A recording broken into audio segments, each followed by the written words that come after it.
Thank you so much, Dan. Thank you, everyone, for joining. This is super exciting for me.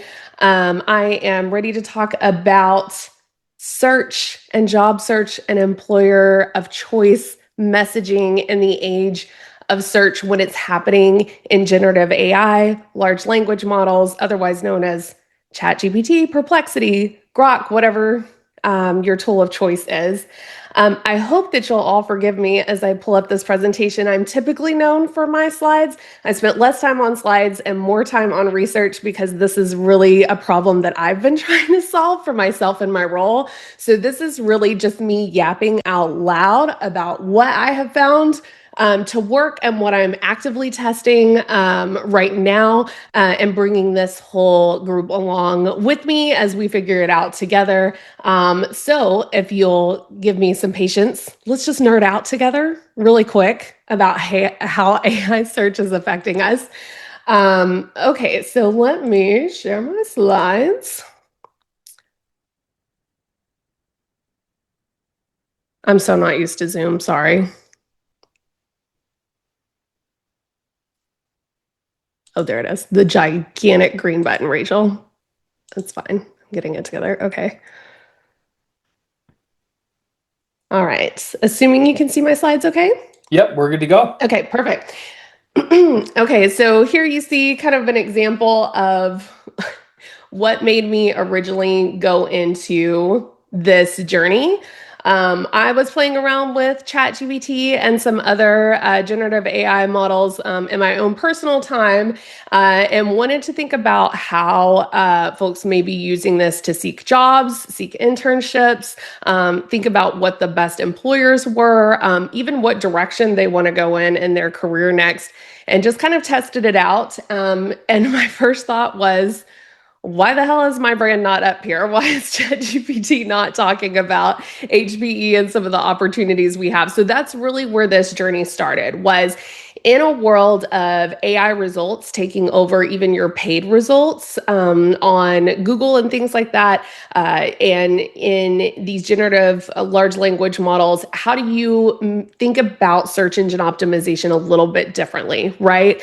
What I found is a lot of the key components that were always true, even if you tried to do the tips and tricks around search engine optimization, the things that really mattered the most, and that's authority and the availability of content. So those are still the things that remain true, but I'm going to walk through a little bit about some specifics that I've found to be true so far and what I'm seeing to be true in my investigations. So first, let's talk about jobs. Okay, so if you want your jobs to show up in an AI search result and have that sort of authority where it will pull it up, one of the most important things it goes back to a key element that we've been talking about for years, but it's even more important in this era of Gen AI search, which is making sure you have structured data in your job descriptions. Okay, so this is something that you do not have to think too hard about, especially if you are using a vendor like,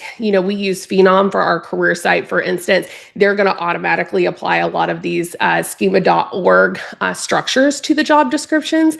And if your career site is set, or your job feed is set up to automatically get scraped with these certain fields to key job boards like LinkedIn, Glassdoor, Indeed, ZipRecruiter, anything like that, you probably already have these schemas set up. So you do not have to have any kind of technical background to look into whether your site is doing this or not.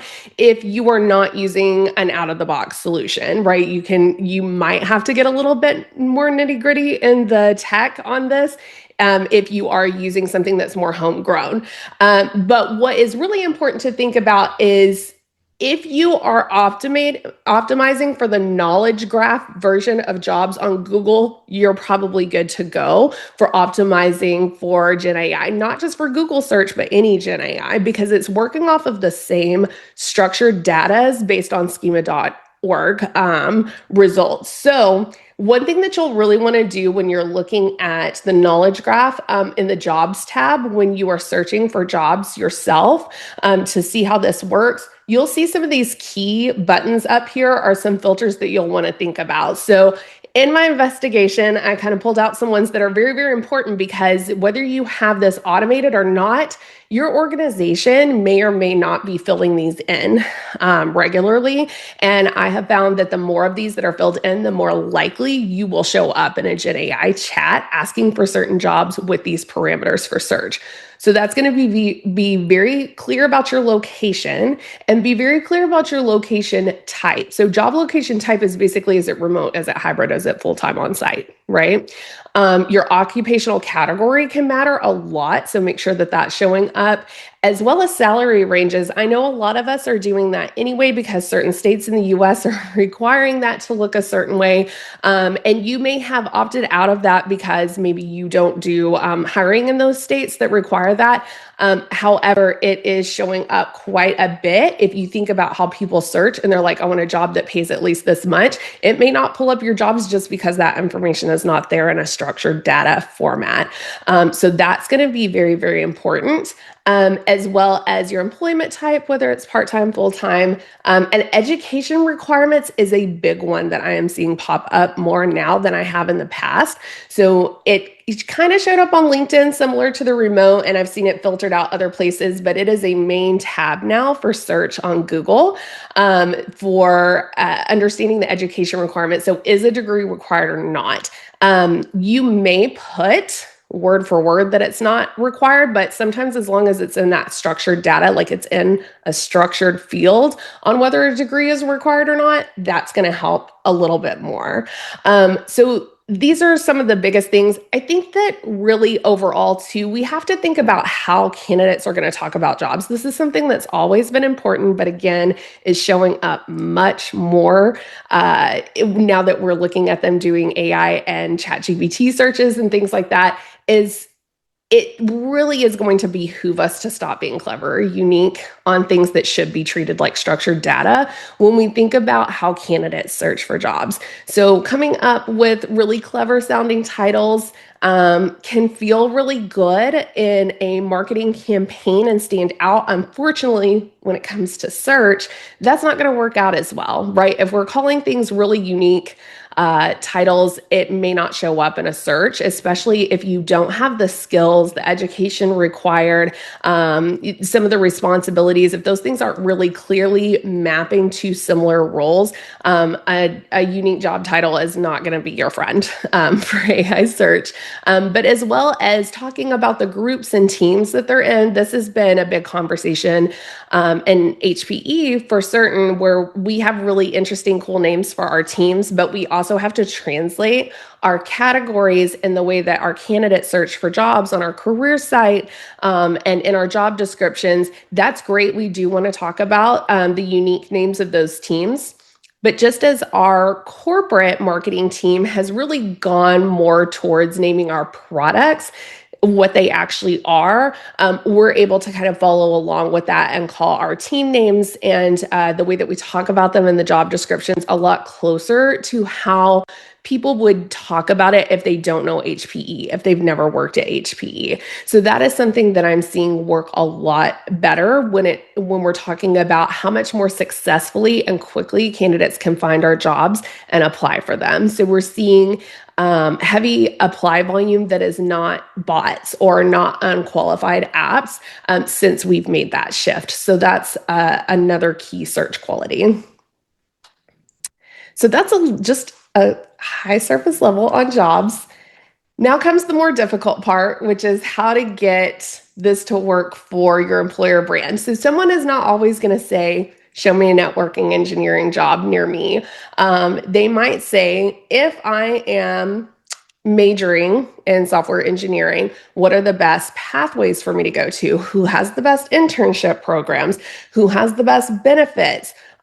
Who has the best internship programs in this key location? I want to stay by my family.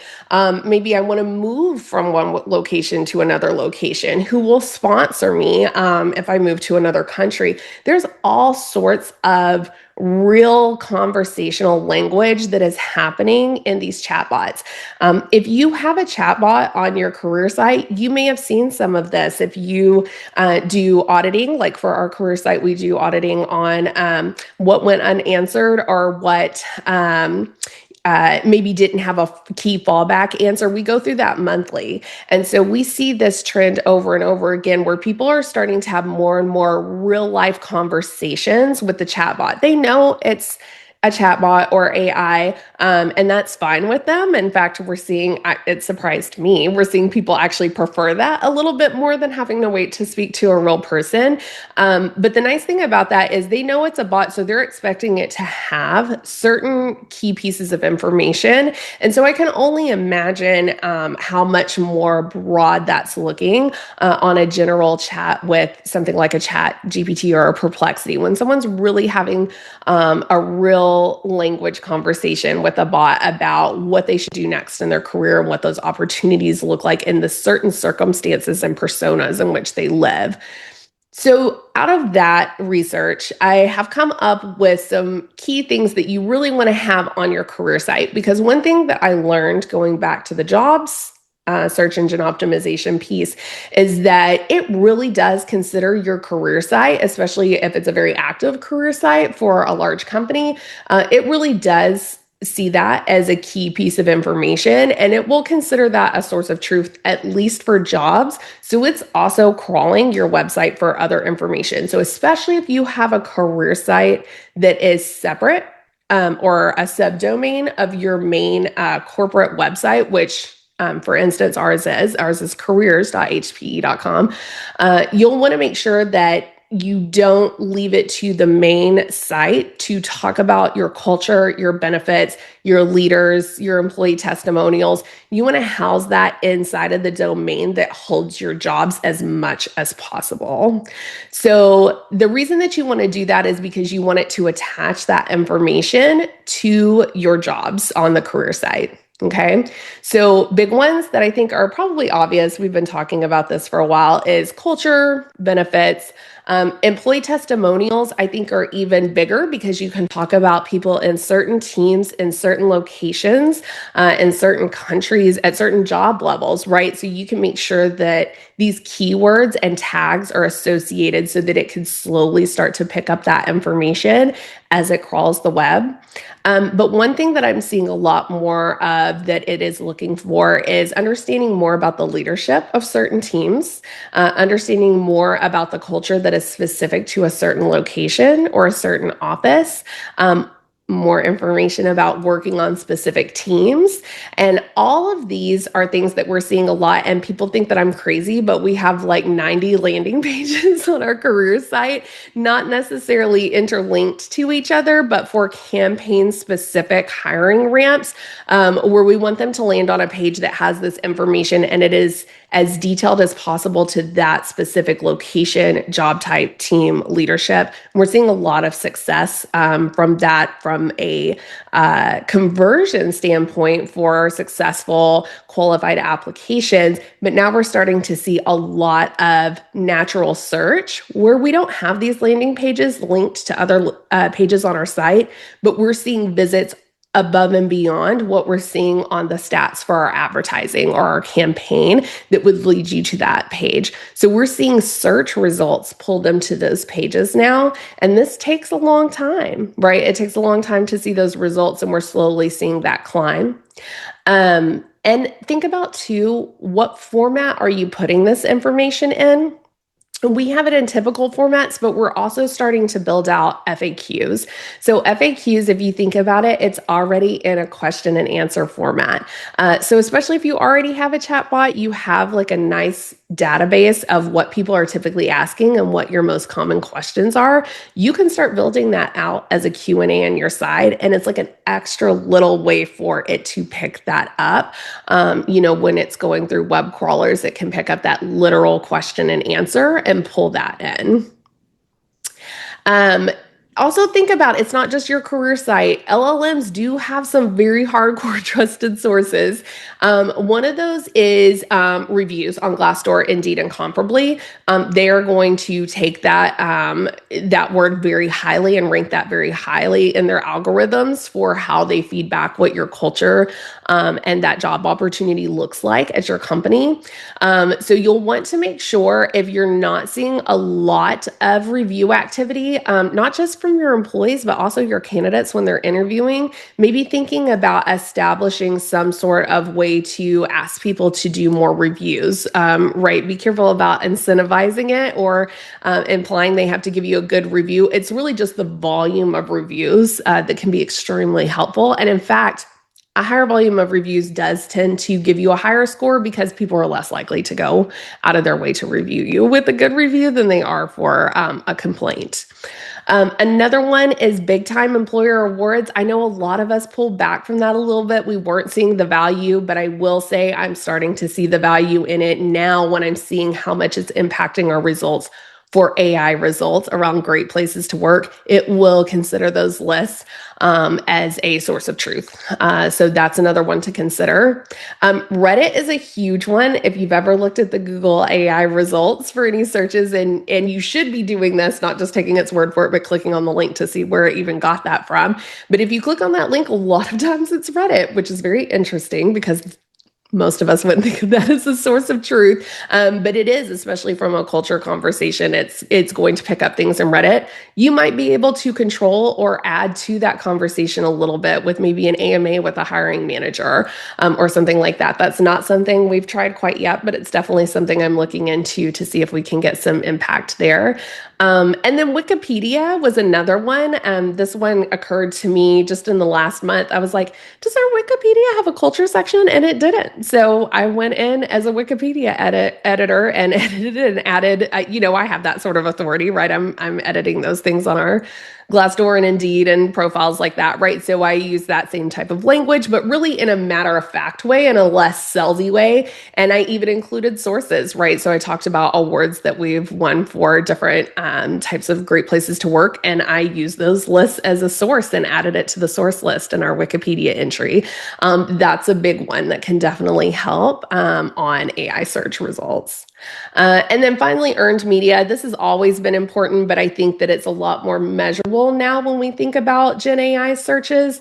So think about working with your corporate communications team to see how often can you get in the press releases for culture or hiring news, right? I think that a lot of us miss out on that. And then employee advocacy and employee generated content is another big one, right? The more sources that are out there and backlinking to your career site and talking about what it's like to work at your company, the more that activity is picked up by web crawlers and they start to see that as a higher and higher source of authority. And then another thing too is to think about any kind of opportunities for media, podcasts, conference, recognition opportunities, just any kind of ways that you can get another source of truth, another highly respected brand to talk about you and your jobs and your culture as an employer of choice and backlink back to your career site, the better. That's going to give you a lot of authority on these search engine crawlers. So that is a quick overview of what I have found so far and what has worked for me without me digging in too deep into the super nerdy coding HTML stuff. And I think I'm a little bit ahead. So I don't know if anybody has any questions.